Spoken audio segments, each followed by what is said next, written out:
Hey, I am Sister Love, and welcome. I'm your big sis you never had, your sister in the Lord, a mother who disciplines, and a friend to the end. Welcome. Today we're talking about forgive and move on. As my grandfather told my mother way back when, he said, baby, know you right and go on.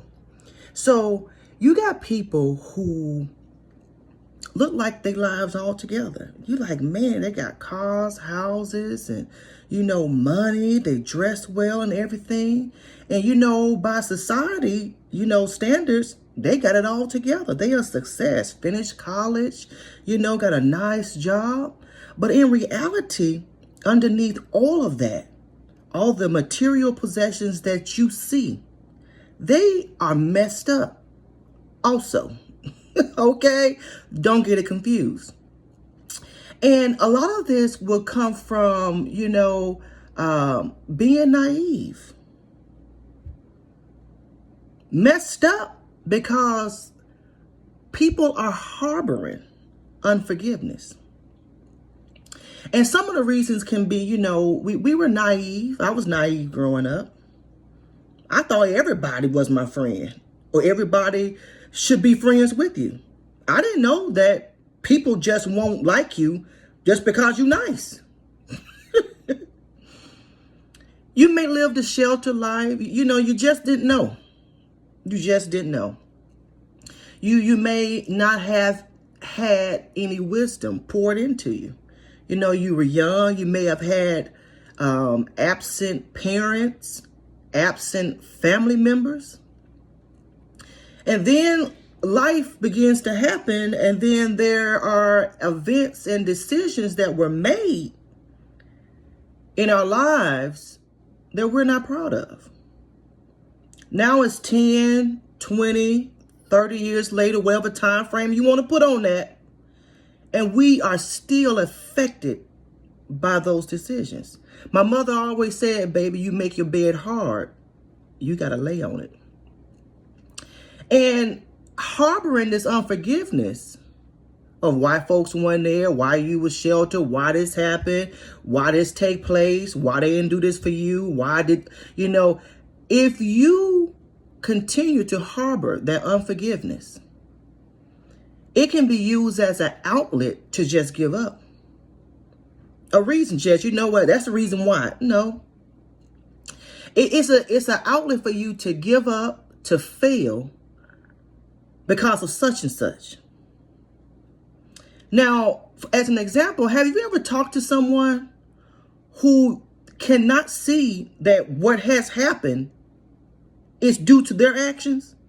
They just can't see. No matter what you do, they ain't trying to hear it. And, people today say, make it make sense. Honey, you cannot make sense out of nonsense.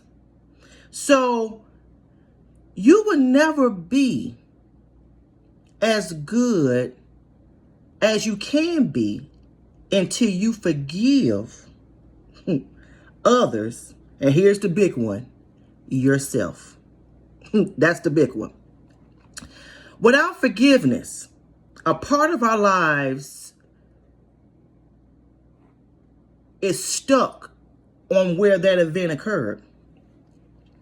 And it has impeded the growth in some areas of our life. Some examples: relationship issues, can't trust or love. Have you ever come upon a person that don't even know how to receive love, let alone give it?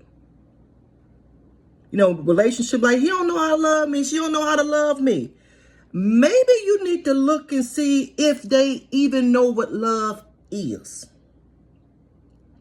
I have found out that a lot of people that God sends my way is because I love people. That, when you ask about purpose, that's my purpose. I show people how to genuinely love. And in that is a lot of hurt on your behalf. Because before they begin to love you, they're going to dog the heck out of you.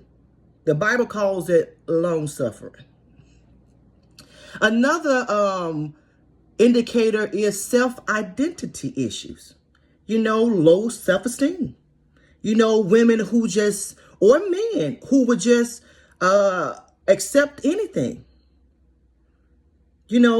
People changing your name and you just met them.